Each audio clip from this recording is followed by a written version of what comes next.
Already JEE mains result మనకి బయటికి రావడం జరిగింది. అడ్వాన్స్డ్ ఎగ్జామ్కి పిల్లలు ఆల్రెడీ ప్రిపేర్ అవుతున్నారు.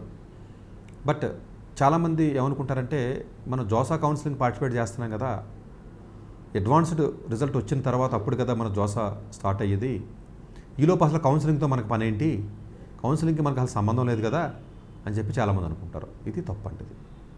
ఎందుకంటే చాలా కౌన్సిలింగ్స్ మెయిన్స్తో ఉంటాయి, అడ్వాన్స్డ్కి అసలు సంబంధమే ఉండదు.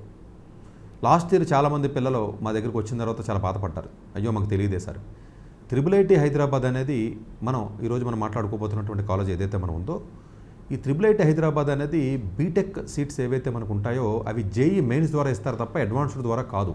అడ్వాన్స్డ్కి దానికి సంబంధమే లేదు. ఈ మెయిన్స్ ఆల్రెడీ ఫైనల్ రిజల్ట్ మనకు ఆల్రెడీ అవుట్ అయిపోయింది, వచ్చింది కాబట్టి ఆల్రెడీ కౌన్సిలింగ్కి ఆల్రెడీ వాళ్ళ అప్లికేషన్ పోర్టల్ ఓపెన్ చేసేసారు. ఇప్పుడు ఇమీడియట్గా ఎవరైతే జేఈ స్కోర్స్ వచ్చినా సరే అడ్వాన్స్డ్ వస్తుందా రాదా మనకు తెలియదు కాబట్టి ఈలోపు అడ్వాన్స్డ్ రిజల్ట్ వరకు వెయిట్ చేయడానికి కుదరదు. ఎందుకంటే దీని యొక్క లాస్ట్ డేట్ 20th మే.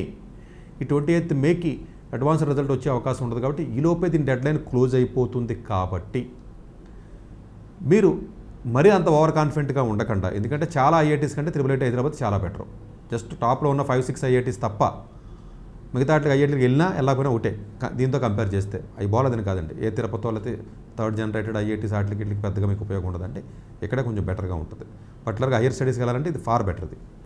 ఎనీవే, ఈ కాలేజీ గురించి చాలా సందర్భాల్లో వీడియోలు చెప్పాం మనం. అందువల్ల నేను ఇక్కడ చెప్పి పాయింట్ ఏంటంటే దయచేసి ఈ పోర్టల్ ఓపెన్ చేసి మీరు ఎవరికైతే కొంచెం మంచి పర్సంటేజ్ వచ్చినాయో వాళ్ళు అప్లై చేయండి. దీంట్లో ఇంకొక రకమైనటువంటి కొసమెరుపు ఏంటంటే జనరల్గా IIIT హైదరాబాద్ అనేది రిజర్వేషన్ అనేది ఉండదు కాబట్టి అందరూ ఓపెన్ కేటగిరీ అని చెప్పేసి మనం అందరం అనుకుంటాం, తెలిసిందే. కానీ డైవర్సిటీ పూల్ అని చెప్పేసి సపరేట్ చేసి వాళ్ళ ఫీమేల్ క్యాండిడేట్స్కి 25% సీట్స్ ఇవ్వడం అనేది ఏదైతే ఉంటుందో అది రీసెంట్ ఇయర్స్లోనే మనకు స్టార్ట్ చేశారు. కాబట్టి ఇది గర్ల్స్ స్టూడెంట్స్కి చాలా బిగ్ ప్లస్ పాయింట్ అంటే ఇది.